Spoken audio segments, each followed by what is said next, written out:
All right, let's go ahead and get started. I'd like to welcome you today to the Serving SIFE Through Distance Learning webinar. My name is Sydney Snyder. Just to tell you a little bit about myself, I am a principal associate at SupportEd. We're a woman-owned small business based out of the DC area, focused on educational advocacy and equity for English learners and their families. Prior to that, I was an ESOL teacher for many years, most recently in the Northern Virginia area, and I currently live in Scranton, Pennsylvania. I wanted to let you know that the session is being recorded, and we'll be sharing that with the RBERN, so I think that you will have access to that. I want to begin by saying thank you for all you've done over the past 3 months to really switch how you're teaching students and the creativity and enthusiasm and caring that you've brought to this. We've heard from so many teachers about the innovative work that you're doing, as well as I am a parent of a 1st and 4th grader, and I was continually amazed with what my children's teachers did. So I just want to say a huge thank you. I know it hasn't been easy, and I really appreciate all the work that you've done. I want to orient you a little bit to Zoom in case I think most of you are probably very familiar with Zoom at this point, but if you can make sure that you can find your control bar, and you'll see in the control bar the chat where many of you are now sharing your name and your district. And there's also a Q&A button. And so at the end of the webinar, I'll be answering any questions, content-related questions that you have. So please feel free to add those to the Q&A throughout the webinar, and I'll address those at the end. If you're having any technical difficulties or something specific that's not content related, feel free to add those in the chat. My colleague Kate Monick will be monitoring the chat, and she'll be responding to questions. When you do write in the chat, you'll see there's an option for all panelists, and that would be for just me and Kate to see. But if you're sharing a resource or an idea, please feel free to check all panelists and attendees so that everyone in the chat can see what you're responding.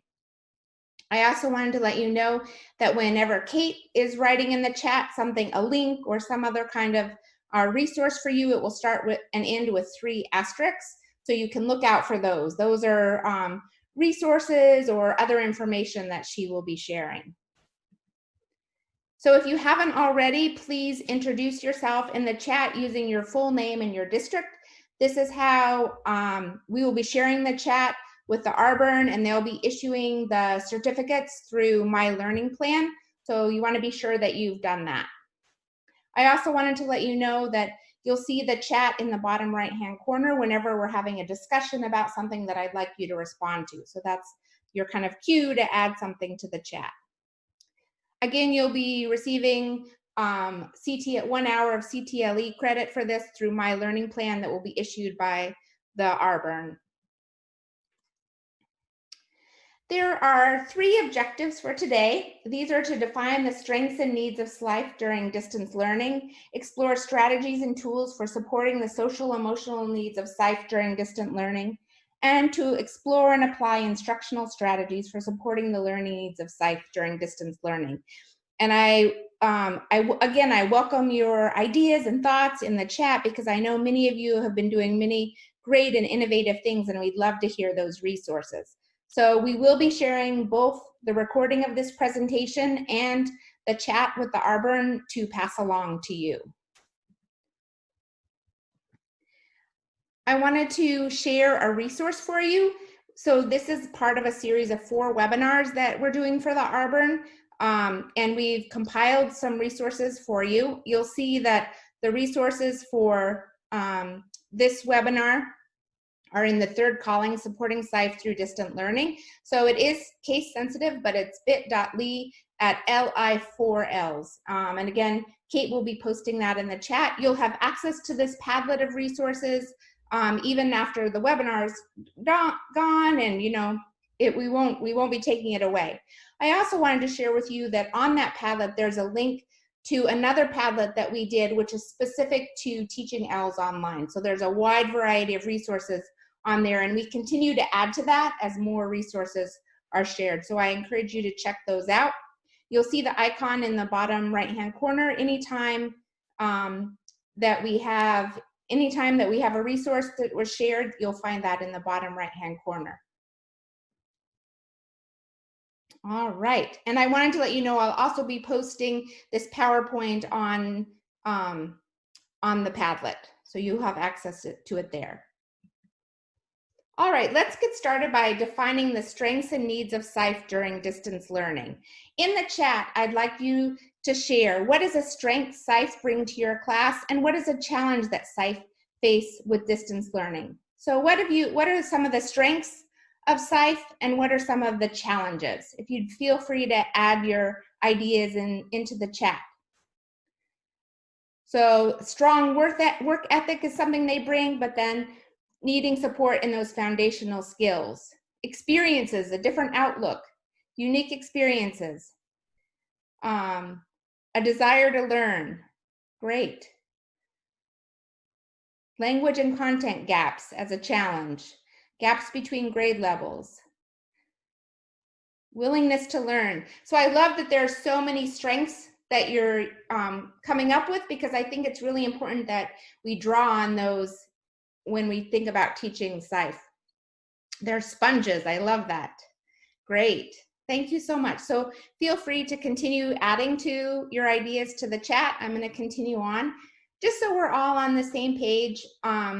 So New York State defines ELs who have attended schools in the US for less than 12 months are 2 years below grade level in literacy in their home language and English, or 2 years below grade level in math. And this is 8.7, in 2017, this was 8.7% of ELs in New York.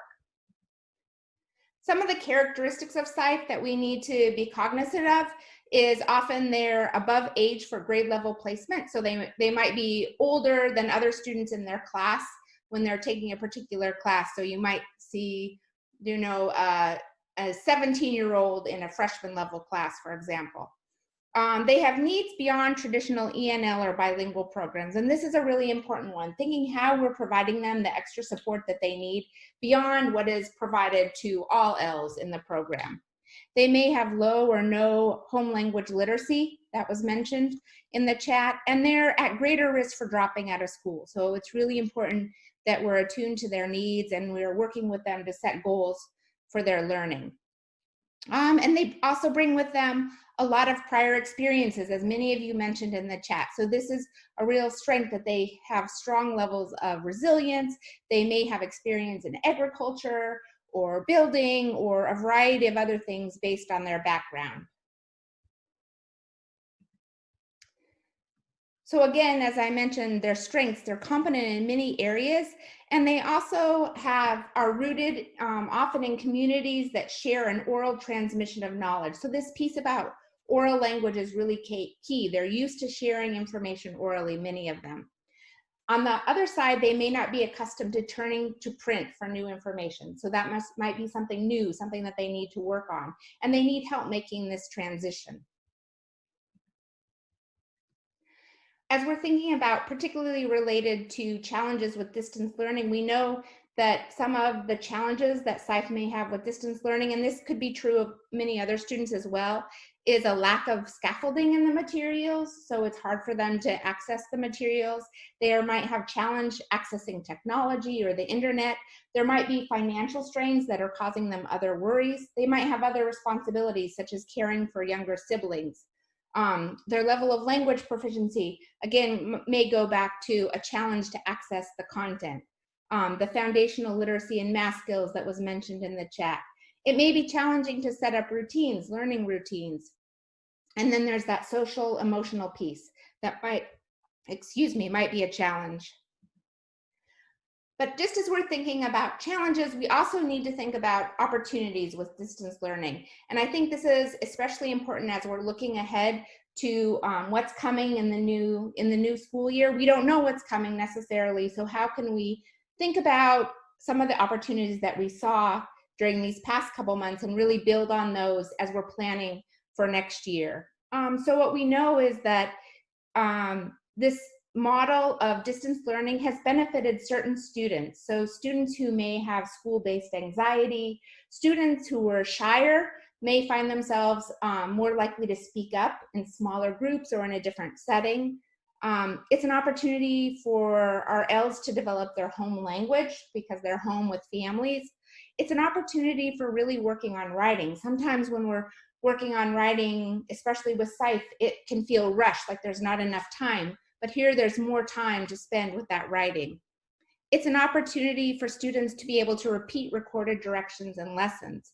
And I found that with my own children, that they would listen to a recorded lesson, and when they were working on the application activity, they would ask to go back and watch the lesson again. And I think that's particularly helpful for our ELs or our SIFE. Distance learning has allowed for student choice, greater access to student choice, and it's also allowed for this small group instruction. So I've heard of many teachers who were doing small group meetings to really focus on specific skills in a way that they might have more of a challenge doing in a face-to-face setting. And then it's also brought on more independence and time management skills for students. I'd love to hear from you. Are there any other opportunities other than the ones that I've mentioned that you found as a result of distance learning? Something that was unexpected maybe? Go ahead and share in the chat. I heard flexibility of time as one. Any other thoughts?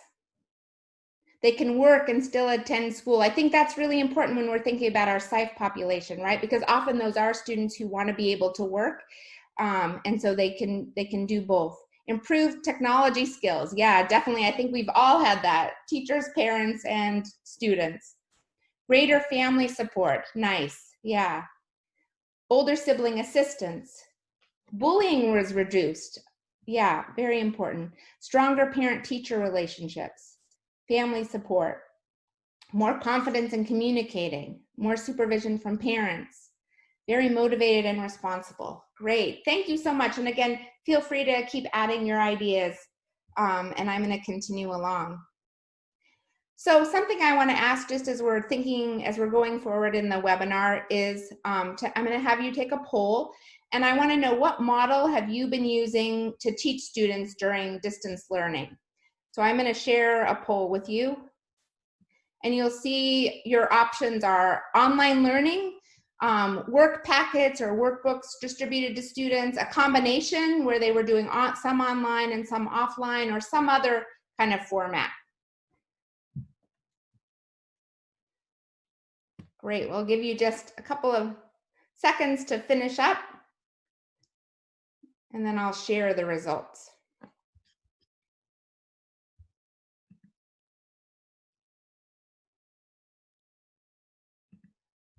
Oops. All right, take just a minute. Looks like 75% of you have voted. All right, I'm going to go ahead and end the poll and share the results. So it looks like most of you, 65% were doing online learning, and then 32% were doing some kind of combination, some 1% doing work packets or workbooks, and then there was 3% other. If you wrote in other, I'd love to hear, what does that other look like? All right. Great. I wanted just to share this model that was adapted from the New York City DOE SLIFE meeting, the challenge, and they have a video that we've posted on the Padlet that provides some background on some of the schools in New York City that are geared towards SIFE. And they look at these 5 aspects: social, emotional, culture, academic, home language, and family and community. And these are all things that we're going to be talking about throughout the rest of the webinar. So let's begin by talking about strategies and tools for fostering the social and emotional well-being of SIFE, because that's really a critical piece. So something important to keep in mind is thinking about how trauma differs from stress. So a stressful event is an intense or overwhelming in the moment. We've all felt that, right? But after, we can return to regular functioning after the event. Whereas traumatic events, the individual's coping skills are overwhelmed, and they may be unable to return to regular functioning even after the event has passed. And this can lead to chronic stress and hypervigilance. So in that case, we've all heard of like the fight or flight part of our brain in the amygdala. It stores these memories, and it creates this sense of hypervigilance, which is a state of increased alertness. So students who have experienced trauma, they're in a state of increased alertness, which can impact their cognition, language, communication, and executive functioning. So this is really important to keep in mind as we're thinking about how are we meeting the needs of our SIFE, especially in this time. So possible symptoms of trauma are these thoughts of like, the world is unsafe, I'm crazy, it's my fault. And some of these things I think we've all been feeling in the last couple months, but then it can be heightened for our SIFE. They might feel emotions such as anxiety, anger, fear, guilt, depression, and they might be isolating or avoiding, disassociating, compulsive, reenacting. They might be feeling extreme fatigue or having body pains, easily startled, rapid heartbeat. So again, these are things to be aware of and on the lookout for as you're meeting with your students virtually. And to watch out for excessive crying or irritation, worry or sadness, these unexplained headaches or body pain, if students are describing that to you. If they're self-isolating, so they're not coming to meetings, they're avoiding assignments, and when they're there, they seem to have difficulty with attention and concentration. In order to support students' social emotional well-being, it's really important to build in opportunities for students to have time to share their experiences and to connect with one another and to connect with you. So Larry Ferlazzo talked about in his class meetings how he would always save a little bit of time at the end for some casual conversations or opportunities for students to connect. And also in your distance learning, it's important to look for opportunities for both small group and one-on-one check-in. So how can you build those in?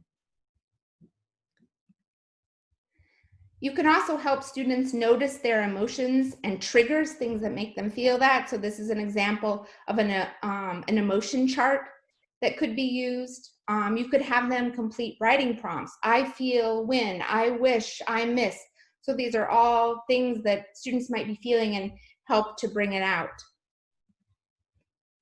When you're communicating with student families, it's important to be creative. So I've heard of teachers using talking points or remind text, writing letters and including return envelopes and stamps so that students or families can write back with you, using interpreters to make phone calls, using family and friend connections.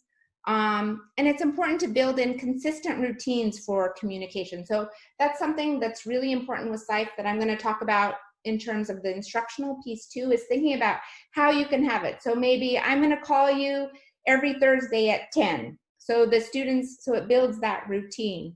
And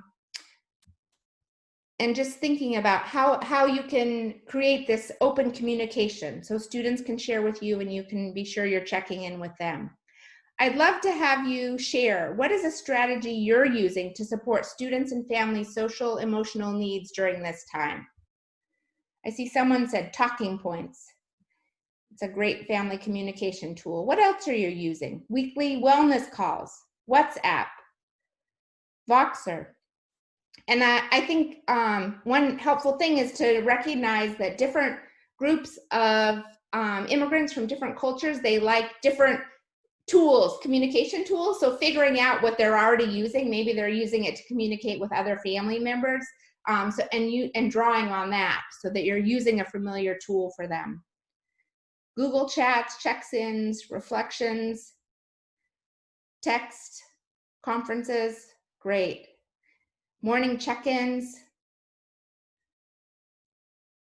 phone calls, video chats, nice. It sounds like you're already using a lot of great tools. I wanted to share with you a tool that's based from Fairfax County Public Schools.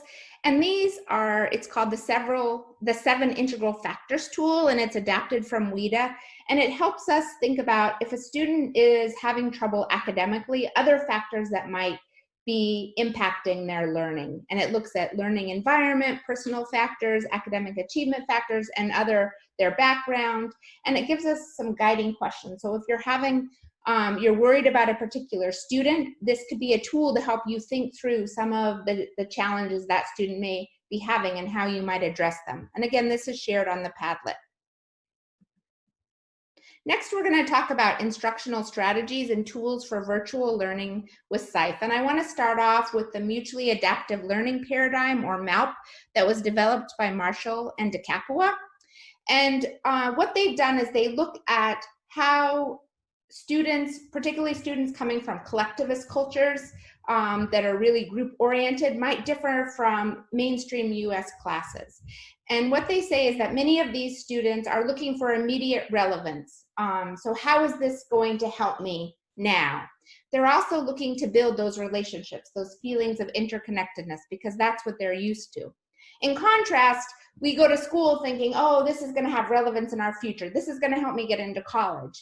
And we also look for much more independence in our learning. So many of our SIFE students, again, as I mentioned, might come from cultures where there's shared responsibility and a use of oral transmission of knowledge. They may be focused on pragmatic tasks based on socio-cultural experiences, whereas in traditional mainstream cultures, we're much more focused on individual accountability, the written word to convey information, decontextualized tasks that are that are not immediately relevant to day-to-day life, and academic ways of thinking. So as we're thinking about SIFE, it's really important for us to think about how we can help students transition, how we can build on their way of learning, their way of communicating, and help transition to what's expected in US classrooms often. And we're going to focus on 5 different areas based on that framework. Is teach students about distance learning culture and routines. So that's specific to distance learning. In general, we would just teach students about culture and routines, school culture and routines. Build conditions for learning. Use oral language activities to scaffold written work and build individual accountability. So again, that oral language piece. Scaffolding academic tasks and providing focused literacy instruction, again, to try and meet those gaps, some of the challenges that you've mentioned before. So 1, teach culture and routines for distance learning.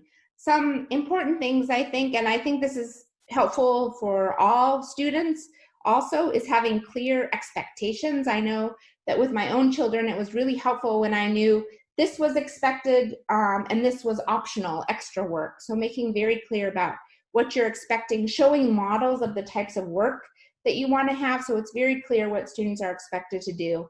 I think when we have this, when we're removed from the classroom setting, that's particularly important to have models. Having some flexibility in completing assignments. So rather than having a one-day turnaround, providing students with a week, knowing that some of your students are working or they might have other responsibilities, so giving them more time to do the work.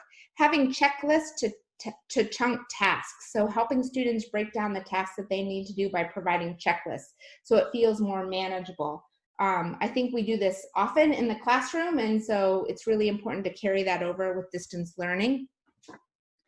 Having assignment routines. I think, again, going back to this idea of routines and procedures, the more we can set up, then the clearer it's going to be for students. Having regular check-ins, it seems like many of you are already doing that.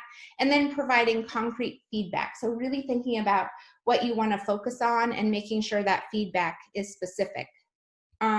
Something that I think, and again, in March, we were kind of all thrown into this and we're figuring it out. But as we move forward thinking about next year, it's important to limit the number of new platforms and online tools. I think that can be overwhelming for many students, and particularly for SIFE and their families. You can record video demonstrating how to use online tools and platforms. So the ones that you've selected, record short videos so that they can watch and learn about those. I also heard of a teacher who is using summer planning time to go and meet now with families and walk them through these platforms. So now that things are opening up a little bit more, she's using that time to really make sure that her students are up to speed on the platforms that they may be using in the fall. doing student screen sharing if possible, so you can kind of walk students through, model again, and then providing annotated screenshots. So again, having a model, having something that they can refer to as they try and figure out these platforms. This is an example of how you might have a checklist for an assignment. Watch the recorded presentation, read or listen to the story, answer the question, submit the answer. So just thinking about how you can use a checklist to help students focus and break down larger tasks. In the chat now, I'd love you to share what's a strategy that you have used to teach students about cultures and routines for distance learning. So any particular strategies or tools that you use that you found really helpful in kind of helping students transition to this distance learning routine? I see checklists. You can go ahead. Zoom etiquette. Oh, very important. Visual schedule. Nice. Screen sharing has been really helpful. Setting up a schedule. Using Screencastify. Daily routines, recorded tutorials, demonstrations, schedules in different languages. Great, so that's really important piece, how you're using home language to support them. Sharing screen. One-on-one meets. Color coding, nice. Explicit direction, great. Great, thank you so much, and feel free to keep sharing. So then when we think about building conditions, it's important to think about how we're continuing to build that relationship with our students. So making sure you're learning about their context. What is their day like? How is it structured? What time do they have? Thinking about how you're building on students' backgrounds, knowledge, and experience. So this is a great time for students to be sharing personal stories, personal experiences, if they feel comfortable with that. And then using pair and group learning tasks so they still feel connected with one another. And then in terms of immediate relevance, making connection to prior or current learning experiences, connecting to learning goals, so making your learning goals very explicit and using authentic language and examples. So again, making sure your examples connect to their day-to-day life. It's really critical in terms of building the relevance for the learning. I wanted to share you an example of an identity text. So as I mentioned, this could be a great time where you have students working on projects where they're able to share some aspect of themselves. Again, you want to be cognizant of the fact that many may have had traumatic experiences in the past, so they may not want to be sharing about everything, but if you give them choice, also with having more family members at home, this could be a time for them to interview a family member and share information about that, again, if they were comfortable. So really thinking about how you could use this time to develop your SIFE literacy skills, but basing it on really personal things that they could share, basing it on their stories or their family stories.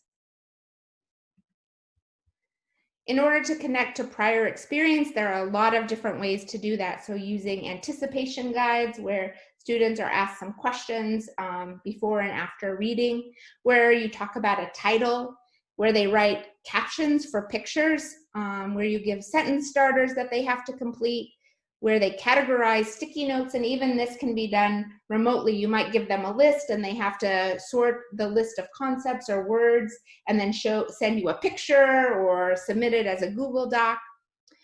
These personal stories as a tool for connecting prior experiences. Self-assessments where students are assessing what they feel comfortable with, what they know, where they have questions, and then short videos and reflection on those videos.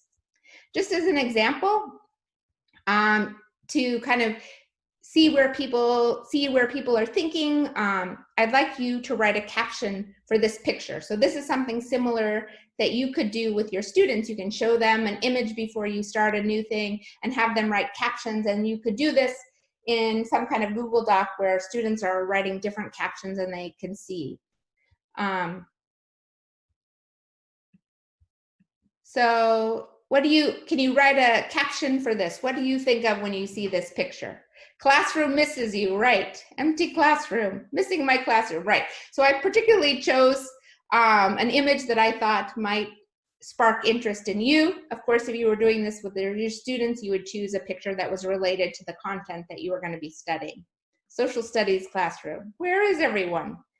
Learning about the world. Great. Thank you.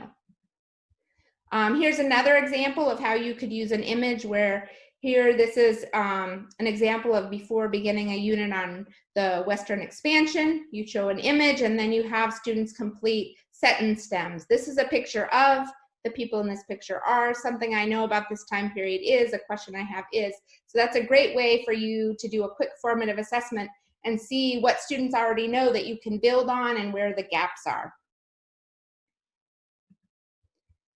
I also wanted to share some sentence stems that you can use to have students reflect on their work, because again, with SIFE, we really want to involve them in setting goals for their learning and doing self-assessment of their learning, because that helps make it more relevant. They can see where they are and where they're headed, what their goals are. So you might have them reflect on a piece of work that they did and then answer or complete a couple of these sentence stems. You could choose. Obviously, this is a lot of different ones, but you could pick and choose what ones you wanted them to focus on. And you could have them do this in writing. You could also have them use these to record themselves talking about a piece of work to submit. And that could be something that is shared with the class, or it could be something that it's just for you personally. So in this work, I wanted to demonstrate what was the purpose of the work. Something I did well, something that was challenging for me. So that's a great tool to have students reflect on their work and make it feel more relevant. The third area that I mentioned, or the third topic, is the use of oral language activities. So oral language activities really are beneficial for SIFE because they have an opportunity to hear and practice that discipline-specific language. It's a repetition of the language and vocabulary, which we know is so critical to their language development and their learning of content. It supports literacy development. It also enhances their learning and retention of content. So when we talk about something, we're much more likely to remember it. And then it also builds thinking skills, peer relationships, student engagement, and motivation. So all those things are really beneficial when we're thinking about the use of oral language activities and ELs. And I just wanted to share some ideas of what oral language activities might look like with distance learning. So short recorded lectures that students can listen to multiple times, I mentioned that. An assignment that asks students to record themselves, small group virtual meetings, or maybe breakout rooms during your meetings where they're working together, or a pair assignment where students can call each other on the phone and complete an assignment. What are other things, other ways that you've incorporated listening and speaking with distance learning? I'd love to hear in the chat. Flipgrid, great. Breakout rooms with vocabulary, nice. So giving them an opportunity to practice the vocabulary in breakout rooms. Flipgrid, Padlet, video chats with students. A speech pipe to post questions and get students to answer orally. Google Meets. Great, so I think this is really important when we're thinking about a class of 25 or 30, it can be really hard to have a conversation or a dialogue. But when we look for ways to break it into students into smaller groups, or give them speaking and listening tasks that they do independently, or we meet with smaller groups, then there's much more opportunity for speaking. Thank you. And a tool that we can use, again, to support our SIFE is giving them these sentence stems to practice different talk moves.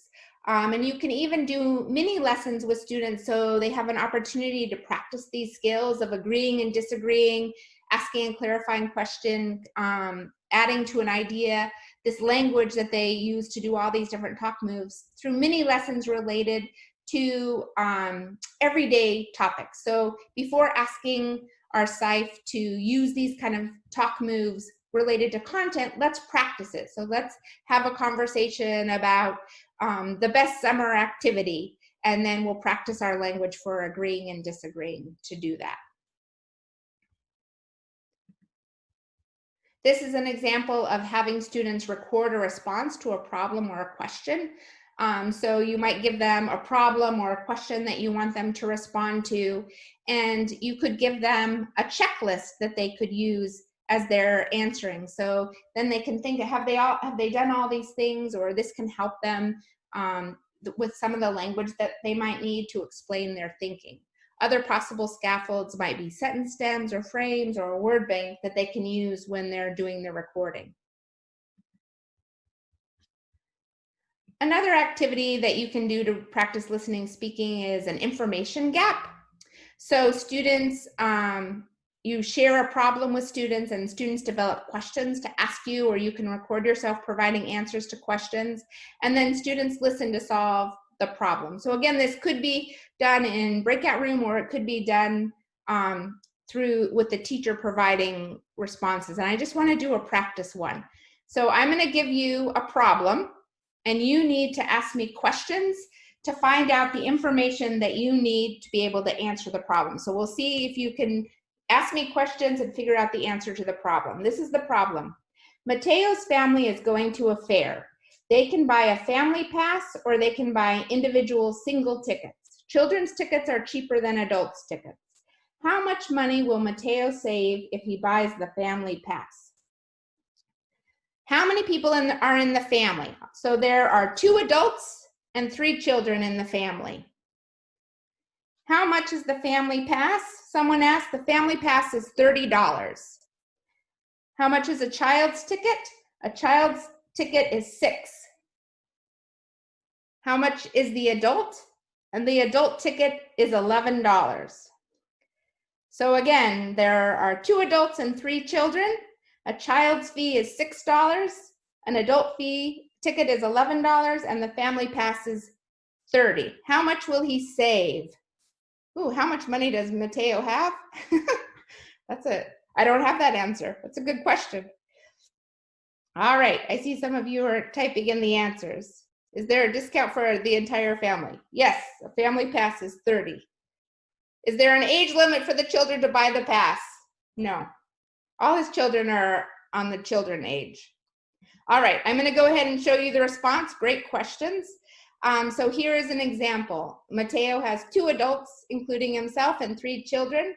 The fair is open from 4 to 10. A child's entrance fee is $6. There's a lot of good food at the fair, and an adult's entrance fee is $11. A family pass is $30. So you see, if you're using this, you can throw in extra information that isn't relevant depending on the proficiency levels of your students, right? So you can give them extra to kind of help them weed that out. So how much money will Mateo save? $10. I saw many of you had the correct answer, so nice job. All right, I wanted to share some resources for speaking with distance learning, and these are all, you've mentioned many of these: Google Meets, voice memos, Flipgrid. Marco Polo is an app that can just be used on the phone to send short videos. VoiceThread is an online tool that can be used to, students can record themselves. They can respond to videos that a teacher has made. They can, re-record themselves. So those are some good resources for speaking through distance learning. And those are shared on the Padlet. Some resources for listening. Storyline has some stories. Most of those are for younger kids. Audible has some free recorded books. Randall's ESL Cyber Listening Cafe, and ListenWise has some activities, and then Duolingo also has some practice where you have to listen to the sentences and then write it out. So those are also shared on the Padlet. Fourth is the scaffolding and how we scaffold. So I'd like you now in the chat to answer these prompts. A scaffold I use with SIFE during distance learning is, when using scaffolds with SIFE during distance learning, I should.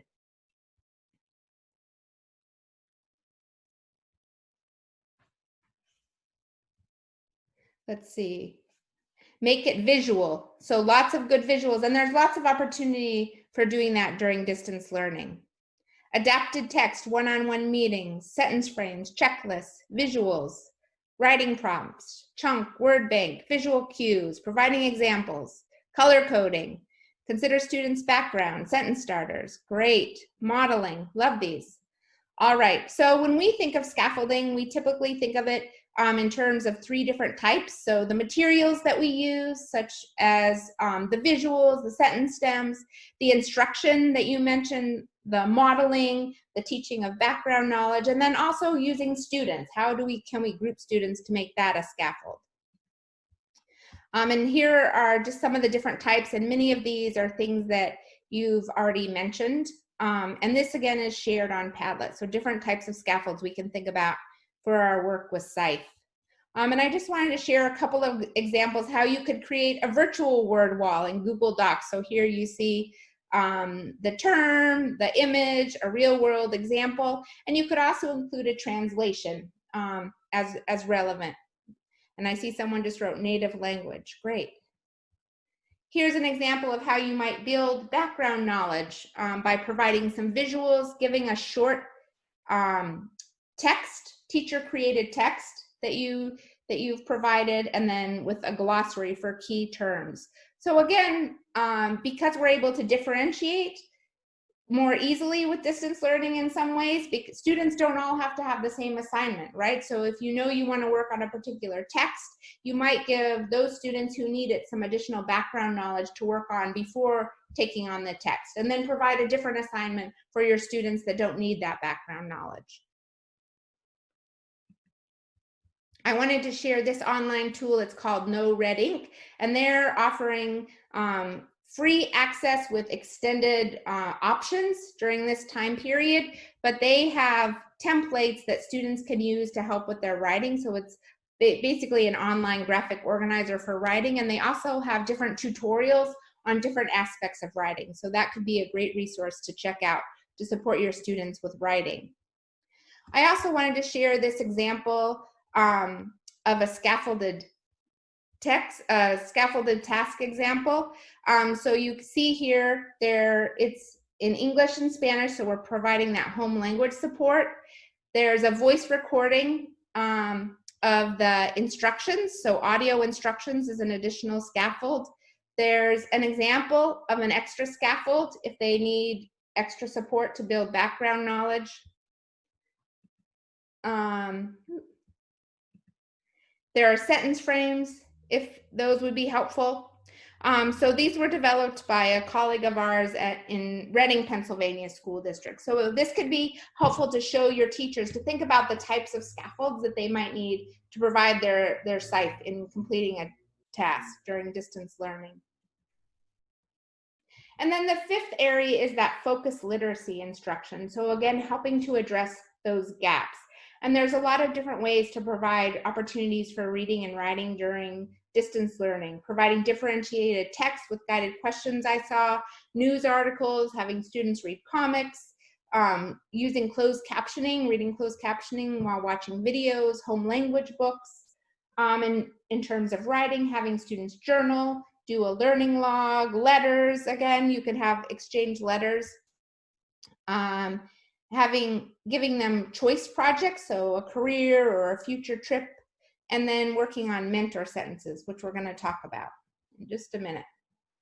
So I want to show you this idea of mentor sentences, and this is a procedure that was developed by Anderson and LaRocca.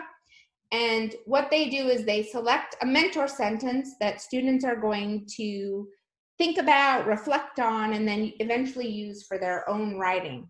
So for example, based on a mentor sentence, you would develop a focus phrase that's student-friendly, such as I capitalize titles, whatever the focus of the sentence would be.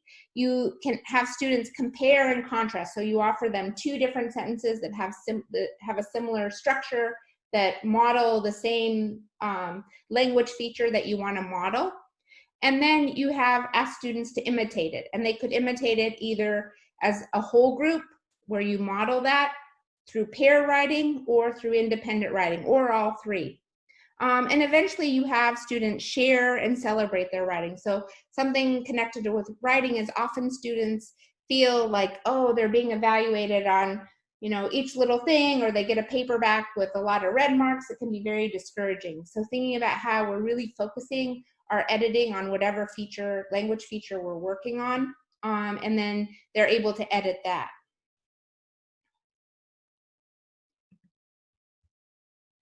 So I want to show you an example, just some examples of the types of sentences you might use. At some point in its life cycle, an insect has 3 parts to its body: head, thorax, abdomen, and 6 jointed legs. So enclosing parentheses, using parentheses to enclose clarifying information is the focus, with the focus phrase being, parentheses help me add information efficiently.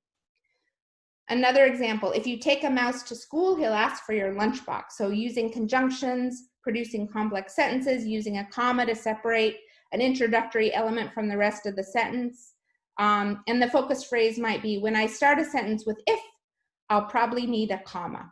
So again, giving students an idea of what they're trying to work on in their own writing. So I want to give you just a mentor sentence example. I couldn't wait to see Barry's face when I set him free. Soon we'd be romping through the fields together, just like old times. What do you think, if you were using this as a mentor sentence, what might be the focus of this mentor sentence? What might the focus phrase be? Great, so I see contractions. Nice. Identifying different tenses or practice using different tenses within the sentences, adverbial phrases. Great. All right. Nice.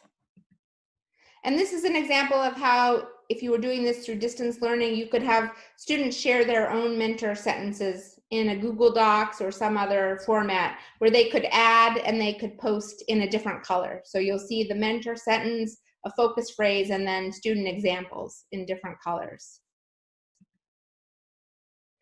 I also wanted to briefly talk about using video to develop language and literacy with SIFE. So you can watch a video and then use that to describe what they saw. So a language experience approach. Dubbing, where they watch a video with no sound and they're asked to write a script. Watching a short video and then having students develop questions and answers for one another about what they saw. They can practice literacy skills of summarizing, predicting, questioning, and evaluating using the video to prompt critical thinking and to build background knowledge. Are there any other ways that you use videos with ELs or some video resources that you particularly like?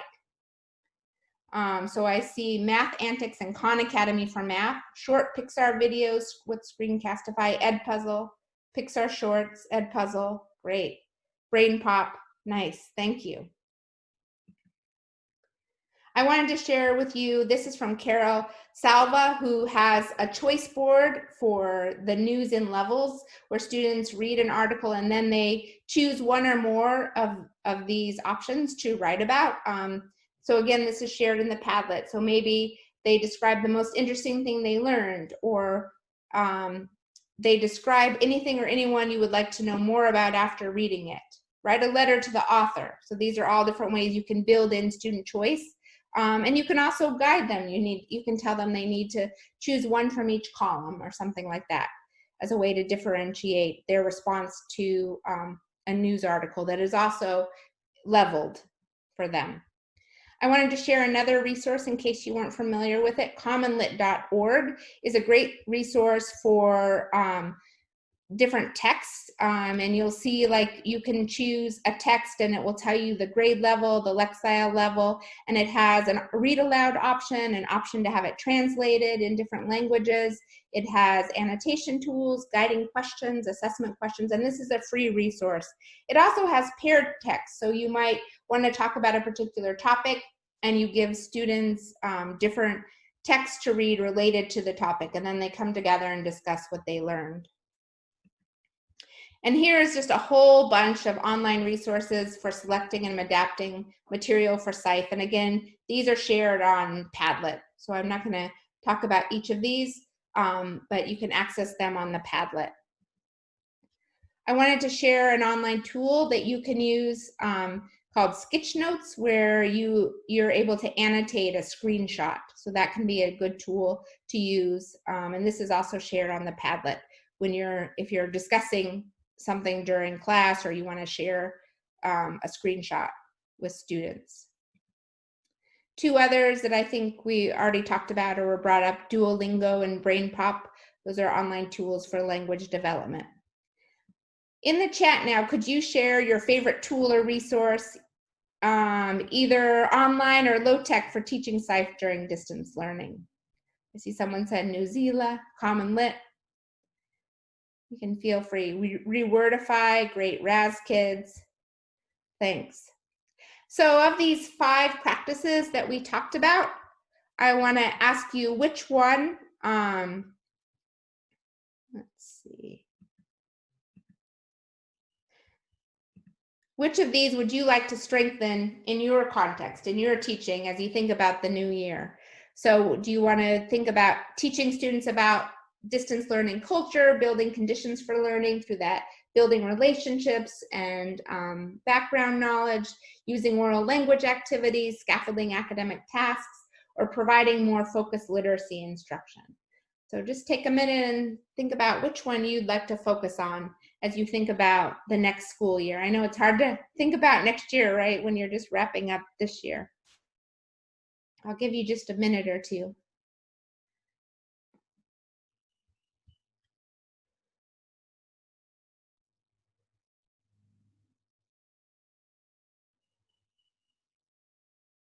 All right, just take another 5 seconds or so to wrap up.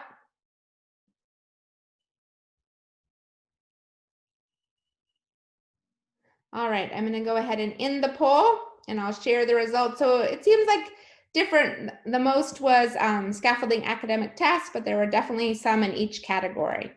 So that's great. Thank you so much. We're going to go ahead and wrap up. Again, our objectives were to explore the strengths and needs of SIFE during distance learning, explore strategies and tools for supporting the social emotional needs of SIFE during distance learning, and explore and apply instructional strategies for supporting the needs of SIFE during distance learning. At this time, I'm going to take any questions that you have, so feel free to add those. Let's see, someone asked, does anyone know if there's a way to use breakout rooms with Google Meet? In our district, they can't use Zoom, only Google Meet. I have not used Google Meet that much. I don't know if anyone else knows. Oh, it looks like that update is coming, someone said. Great. Thank you for sharing that. Let's see, with pairing, is it more effective to pair heterogeneously or homogeneously in terms of skills?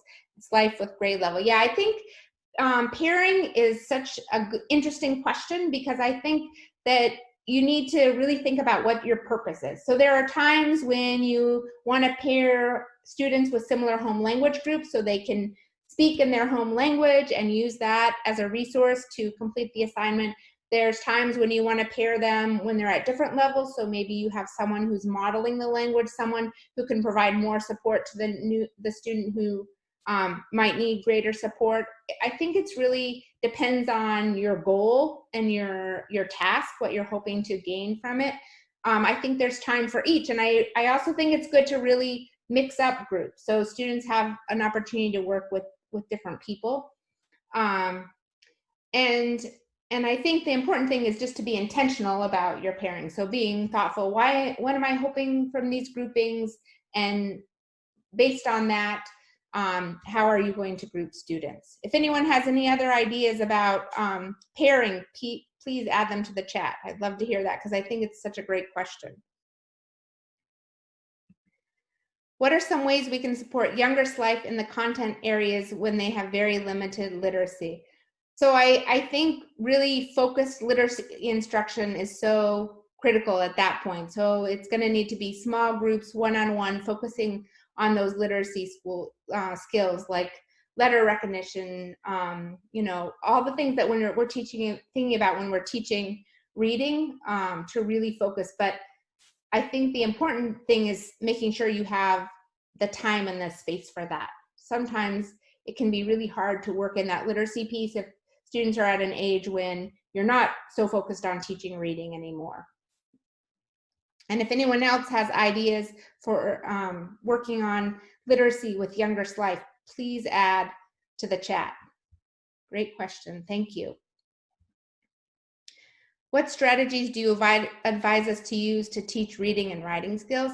I think, again, working with short texts and teaching those foundational reading skills is really important. And then with the writing, the same thing, providing models, providing structures, teaching those mentor sentences, so having model sentences that students can use can be really helpful to them. And just chunking, like working in small pieces, working on really focused skills. Other ideas, I see teaching on themes is great. So again, if anyone else has ideas, please share. What strategies can you use to encourage involuntary minority SIFE during distance learning? So what do you do basically when you feel like students aren't participating? I think that's the answer to what the question is saying. I think that, again, it's really important to set up those routines and to really encourage the check-ins. So making sure that you have a time, and then as much as you can working with families. So I've heard of teachers doing all kinds of things to connect with families, like having a pizza delivered with a postcard that says, please call me at this number, or, calling, or any of those things. Maybe if others have ideas, ways you've worked to really engage students who might be less engaged, that would be great. So let's see, someone said, yeah, thinking about how we can adapt these to math. I think that's really important. We're always looking for ways, but I think that oral language piece, how you can build in oral language practices to math and make sure you're focusing on the teaching the academic language of math is really important. Someone asked about the definition of SIFE. So does it start at a specific grade? So the New York State definition is that students have been in the country for less than a year and they have gaps of at least 2 years in their education. So we don't typically think, for example, of someone as early as first grade or kindergarten being SIFE. Generally, it would have to be, usually I would say starting at 3rd grade and up.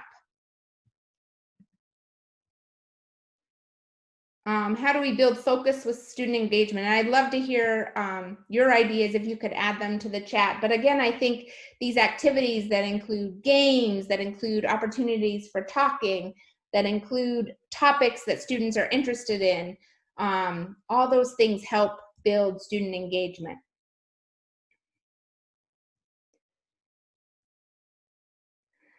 Here, there's a question that if SIFEs are largely illiterate in home language and English, opportunities for reading and writing are very limited. Many videos in YouTube are not translated. Are there resources aimed for such students? High school level and students reading level is K2. So I think they're like Saddleback, and there are some other publishers that do provide targeted content at lower Lexile levels. Saddleback is the one that comes to mind. Are there others? I'm seeing Bridges Academy. Any others that you think where you can really get that access for students that are still learning the basic literacy or foundational literacy skills? Someone says, I provide audio read aloud and using naturalreaders.com.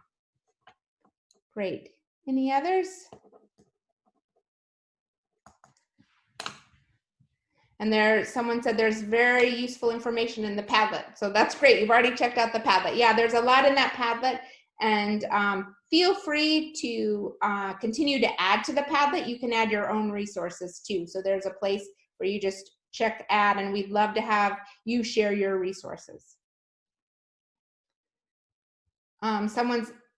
Kate just gave the way to access the Padlet. All right. So I think our time is about up. If you just want to share your greatest takeaway from today or a next step that you'll do to support SLIFE, please do so.